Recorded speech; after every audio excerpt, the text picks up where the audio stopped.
আজ রাত্রে ঘুমানোর আগে ঘরের লাইট বন্ধ করে আল্লাহ তাআলার এই শক্তিশালী নাম যদি কেউ 11 বার পড়ে, আল্লাহ রাব্বুল আলামিন দুনিয়ার সমস্ত রিজিকের দরজা তার জন্য খুলে দেবেন।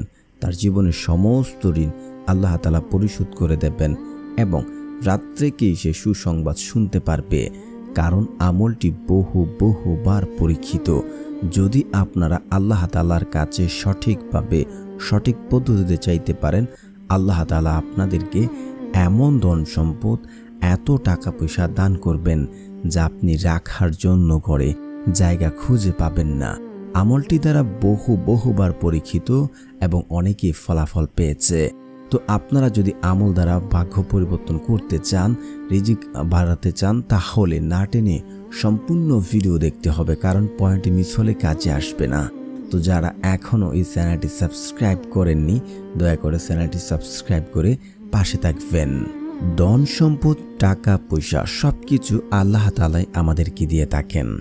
আমরা আল্লাহ তাআলার কাছ থেকে চেয়ে নিতে হবে, কারণ আপনি দুনিয়ার কারো কাছে ধন সম্পদ, টাকা পয়সা চাইলে পাবেন না। যার কাছে চাইবেন সেও কিন্তু আল্লাহ তাআলার কাছে চাচ্ছেন। তো আমাকে আপনাকে বুঝতে হবে, ভালো করে চাইতে হবে। যদি আপনার অভাব, ঋণ, দারিদ্রতা দেখেই থাকে, তাহলে কেবলমাত্র আল্লাহ তাআলার কাছে চাইতে হবে। কারণ আল্লাহ রাব্বুল আলামিন পবিত্র কুরআনে বলেন, আমার বান্দারা যখন তোমার কাছে আমার সম্পর্কে জিজ্ঞাসা করে, তখন বলো, আমি তো নিকটবর্তী, আমি প্রার্থনাকারীর দোয়া কবুল করি যখন সে আমাকে ডাকে। সূরা আল বাকারা আয়াত নাম্বার 186। তো আমরা এই আয়াত থেকে বুঝতে পারি আল্লাহ রাব্বুল আলামিন বলছেন যে প্রার্থনাকারী মানে আমরা যখন দোয়া করি, আল্লাহ তাআলা আমাদের দোয়া কবুল করেন যখন আমরা তাকে ডাকি। কিন্তু মূলত বিষয় হচ্ছে আমরা আল্লাহ তাআলাকে ডাকতে জানি না। আর আল্লাহ রাসূল সাল্লাল্লাহু আলাইহি ওয়াসাল্লাম হাদিসে সুন্দরভাবে স্পষ্ট ভাষায় বলেছেন যে আল্লাহ লজ্জাশীল ও উদার। যখন বান্দা দুহাত তুলে দোয়া করে, তার নিয়ম এবং শর্ত ঠিক থাকলে তিনি তা ফিরিয়ে দিতে লজ্জাবোধ পান বা যতক্ষণ না তার হাত ভরে দেন। আবু দাউদ, তিরমিজি শরীফের হাদিসেও এটা রয়েছে। তো আমাদেরকে আল্লাহ তাআলার কাছে নিয়ম মেনে চাইতে হবে। আল্লাহ তাআলা কখনোই তার বান্দাকে খালি হাতে ফেরত দেন না, তিনি দিতে লজ্জাবোধ করেন যতক্ষণ না পর্যন্ত ওই বান্দার হাতকে আল্লাহ রাব্বুল আলামিন পুরোপুরিভাবে ভরিয়ে দিচ্ছেন। তো আমরা কখন বা কিভাবে আল্লাহ তাআলা আমাদেরকে ধনী করবেন? আমাদের যে ধন সম্পদের প্রয়োজন, টাকা পয়সার প্রয়োজন, অভাব অনটন দূর করার প্রয়োজন, তাহলে আমাদের আল্লাহ তাআলা তখনই দেবেন যখন আমাদের নিয়ত ভালো থাকবে। রাসূল সাল্লাল্লাহু আলাইহি ওয়াসাল্লাম বলেছেন, কর্মগুলো নিয়তের উপরে নির্ভরশীল।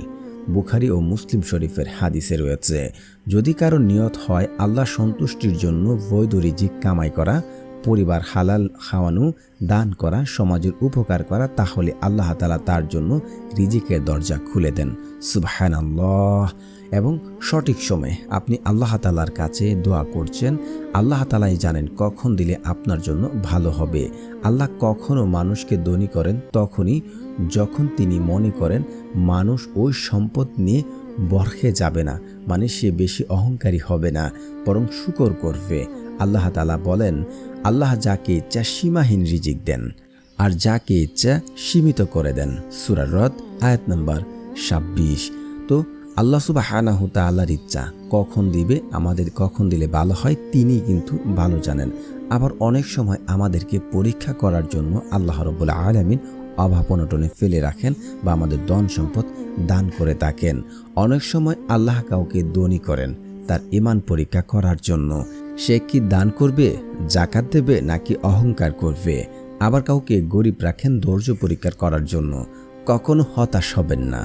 আল্লাহ ধনী করবেন তখনই যখন তিনি জানেন ওই সম্পদ তার বান্দার কল্যাণকর। কখনো দেরি হয় কারণ বান্দাকে আরো ভালো অবস্থানে পৌঁছাতে চান আল্লাহ সুবহানাহু তাআলা। তো আমাদের সর্বাবস্থায় আল্লাহ তাআলার কাছে চাইতে হবে। একটি কথা মনে রাখবেন, আল্লাহ রাব্বুল আলামিন আপনার জীবনে যদি 100 কোটি টাকা লিখে রাখেন, আপনি সেই টাকা ইনকাম করা না পর্যন্ত আপনার মৃত্যুবরণ হবে না। তাই বিপদ আপদে বালা মুসিবতে সবসময় আমরা আল্লাহ তাআলার কাছেই চাইব, কারণ আল্লাহ ছাড়া আমাদের কেউ অভাব অনটন বিপদ আপদ দূর করতে পারবেন না। শুধু দোয়া করলেই যে দোয়া আল্লাহ তাআলা কবুল করে নেবেন তেমনও কিন্তু নয়। আমি আপনাদেরকে পূর্বে বলেছি দোয়া কবুলের শর্ত এবং নিয়ম রয়েছে। এখন আমরা জেনে নেব যে দোয়া কবুলের কিছু শর্ত যা আমাদের পালন না করলে দোয়া কবুল হবে না। এক হচ্ছে হালাল খাবার বা হালাল আয় হতে হবে। আপনি যদি হারাম খাবার খেয়ে আল্লাহ তাআলার কাছে দোয়া করেন তাহলে আপনার দোয়া কখনোই কবুল হবে না। যদি আপনি মক্কা শরীফে গিয়েও যদি দোয়া করেন আপনার দোয়া কাছে আসবে না। দ্বিতীয়ত হচ্ছে দৃঢ় বিশ্বাস রাখতে হবে আল্লাহ দোয়া কবুল করবেন, এমনটা ভাবতে হবে। রাসূল সাল্লাল্লাহু আলাইহি ওয়াসাল্লাম বলেছেন, তোমরা আল্লাহকে ডাকো দৃঢ় বিশ্বাস নিয়ে যেন তিনি কবুল করেন। আর জেনে রাখো আল্লাহ এমন কারো দোয়া কবুল করেন না যার মন গাফিল ও অমনোযোগী। তিরমিজি শরীফের হাদিস 3479 নম্বর হাদিস। আমরা কিন্তু এই হাদিস থেকে স্পষ্ট ভাষায় বুঝতে পারি ভাই, এখানে আমার কোনো বানানো কোনো কথা নয়। আপনি যদি নিজে শিওর হতে পারেন আমার দোয়া আল্লাহ শুনছে, আমার দোয়া আল্লাহ তাআলা শুনবেন এবং আমার দোয়া কবুল করবেন, যদি সে নিজে এমন সিউরিটি দিতে পারে, আল্লাহর কসম করে বলছি হাদিস দ্বারা প্রমাণিত, তার দোয়া আল্লাহ তাআলা কবুল করবেন। কারণ আল্লাহ রাব্বুল আলামিন তার বান্দাদেরকে কখনোই খালি হাতে ফেরত দেন না। তৃতীয় নাম্বার হচ্ছে তাড়াহুড়া করা যাবে না। যেমন এতদিন দোয়া করলাম কবুল হলো না, আমি তো কোনো ফলাফল পেলাম না, আপনার আমল করতে কোনো কাজে আসছে না। দেখুন আপনার মধ্যেই কোনো সমস্যা রয়েছে, আমলে কোনো ঝামেলা নেই। হয়তো আপনার হালাল খাবার খাচ্ছেন না, হারাম খাচ্ছেন, বা আপনি দৃঢ় মনে আল্লাহ তাআলার কাছে চাচ্ছেন না, অমনোযোগী, বা আপনি তাড়াহুড়া করছেন। এসব কারণে হয়তো আপনার দোয়া কবুল হচ্ছে না। 4 নাম্বার হচ্ছে গুনাহের দোয়া বা সম্পর্ক চিহ্নিত করার দোয়া করা যাবে না। অনেকে আছে দোয়াতে আত্মীয় সম্পর্ক চিহ্নিত করার দোয়া করে এবং পাপের দোয়া করে, ওই ব্যক্তির দোয়া আল্লাহ তাআলা কবুল করেন না। তো যাদের দোয়া কবুল হচ্ছে না দেখুন এই সমস্যাগুলো রয়েছে কিনা। এখন কথা হচ্ছে তাহলে আমলটি কিভাবে করবেন। আমলটি করার জন্য সর্বপ্রথম উত্তমরূপে উজু করে নেবেন। উজু করার পর যেহেতু আমরা রাত্রে আমলটি করব, ঘরের লাইট বন্ধ করে জায়নামাজ বিছিয়ে নেব। কারণ রাত্রের নামাজ যখন আমরা তাহাজ্জুদের নামাজ পড়ি, আল্লাহ তার বান্দার সাথে সরাসরি সম্পর্ক স্থাপন করেন। তখন বান্দা আল্লাহ তাআলার কাছে যা চায় আল্লাহ তাআলা তাকে তা দান করেন। কারণ ওই সময় তো আল্লাহ তাআলা নিজেই তার বান্দাকে ডাকতে থাকেন, কার কি লাগবে, কার অভাবে আছে, কার বিপদে আছে। আর ওই সময় যদি আপনি চান সঠিকভাবে আল্লাহ তাআলাকে আপনার চাওয়া ফেরত দেবেন, কখনোই তা ফেরত দেবেন না। তো আপনারা 2 রাকাত, 4 রাকাত, 8 রাকাত, আপনার যত রাকাত ভালো লাগে আপনারা নামাজ পড়ে নেবেন, নফল নামাজ পড়ার পর আপনারা ইস্তেগফার পড়বেন। ইস্তেগফার হচ্ছে তওবা করা, আল্লাহর কাছে ফিরে আসা। যদি আপনি বেশি ইস্তেগফার পড়েন, আপনারা হচ্ছে আবু দাউদের হাদিস 1518 একটু যাচাই করে দেখবেন।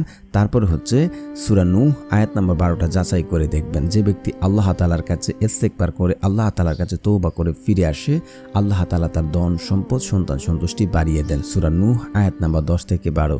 তারপরে হচ্ছে আপনারা যদি কঠিন কোনো বিপদে পড়েন, যে বিপদ থেকে উদ্ধার হতে পারছেন না, স্টিল নাও এখন আপনার কোনো অভাব আছে, সংসারে কোনো বিপদ আছে, টাকার সমস্যা, রিজিকের সমস্যা, সবকিছু আল্লাহ তাআলা দূর করে দেবেন এবং এমন জায়গা এমন ঔষধ থেকে রিজিকের ব্যবস্থা করবেন যা আপনি কোনোদিন কল্পনা করেননি।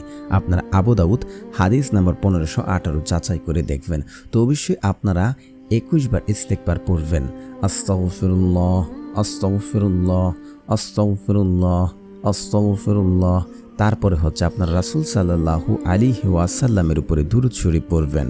কারণ দুরূদবিহীন দোয়া কবুল করা হয় না, সেটা আসমানে গিয়ে ঝুলন্ত অবস্থায় থাকবে। তাই রাসূল সাল্লাল্লাহু আলাইহি ওয়াসাল্লামের উপরে দুরূদ পড়বেন। যারা দুরূদ ইব্রাহিম পারেন না, আমার সাথে সাথে ছোট্ট দুরূদগুলো পড়ে নেন।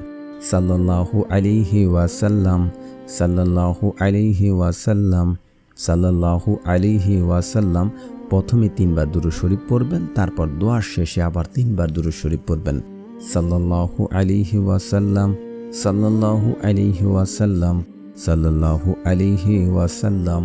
তারপরে হচ্ছে যারা ঋণগ্রস্ত আছেন, ঋণ পরিশোধ করতে পারছেন না, অপারগ হয়ে গেছেন, অনেক টাকার ঋণ রয়েছে, তার জন্য শান্তি ঘুমাতে পারছেন না, আপনার এই দোয়াটি 3 বার পড়বেন। আল্লাহুম্মা কফিনি বিহালালিকা ওয়ান হারামিকা ওয়া আগনিনি বিফাদলিকা আম্মান সিওয়াক।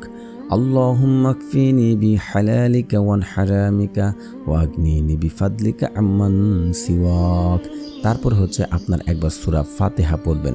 বিসমিল্লাহির রহমানির রহিম, আলহামদুলিল্লাহি রাব্বিল আলামিন, আর রহমানির রহিম, মালিকি ইয়াউমিদ্দিন, ইয়াকা না'বুদু ওয়া ইয়াকা নাস্তাঈন, ইহদিনাস সিরাতাল মুস্তাকিম, সিরাতাল লাযিনা আন'আমতা আলাইহিম গায়রিল মাগদুবি আলাইহিম ওয়ালাদ-দাল্লিন, আমিন। তারপর আপনারা সূরা ইখলাস পড়বেন 3 বার। বিসমিল্লাহির রহমানির রহিম, কুল হুয়াল্লাহু আহাদ, আল্লাহুস সামাদ, লাম ইয়ালিদ ওয়া লাম ইউলাদ ওয়া লাম ইয়াকুল লাহু কুফুয়ান আহাদ। তারপর আল্লাহ সুবহানাহু ওয়া তাআলার এই শক্তিশালী নামটি আপনারা পড়ে নেবেন। তো প্রিয় বন্ধুরা, যারা এই চ্যানেলটি সাবস্ক্রাইব করবেন ইনশাআল্লাহ তাদের মনের আশাগুলো পূর্ণ হয়ে যাবে। আল্লাহ সুবহানাহু ওয়া তাআলার সেই শক্তিশালী নামটি হচ্ছে ইয়া গনিয়ু, ইয়া গনিয়ু, ইয়া গনিয়ু। তারপর 2 হাত তুলে আল্লাহ তাআলার কাছে কায় মনোবাক্যে কান্নাকাটি করে 2 চোখের পানি ফেলে দোয়া করতে থাকেন। আপনার দোয়াই 3টা থেকে যে কোনো একটা হবে। রাসূল সাল্লাল্লাহু আলাইহি ওয়াসাল্লাম বলেন, যখন একজন মুসলিম দোয়া করেন তখন আল্লাহ তাআলা 3 ভাবে দোয়া কবুল করেন। তাৎক্ষণিকভাবে সে যা চায় আল্লাহ তাআলা তাকে তা পূর্ণ করে দেন। তার দোয়া বিনিময়ে কোনো বিপদ আপদ দূর করে দেন, আখিরাতের জন্য সব জমা করে রাখেন। মুসনাদে আহমদের হাদিসে রয়েছে। তো প্রিয় বন্ধুরা, আপনারা কখনোই এই শর্ত এবং নিয়মের বাইরে দোয়া করবেন না। ইনশাআল্লাহ আজ রাতে আপনার ভাগ্য পরিবর্তন হবে। তো যারা আমলটি করছেন অবশ্যই একটি লাইক করে দেবেন, এবং যারা আমলটি করবেন আপনার মনের আশাগুলো কমেন্টে লিখে যাবেন, আর সকলে লিখবেন আমিন, আমিন সুম্মা আমিন।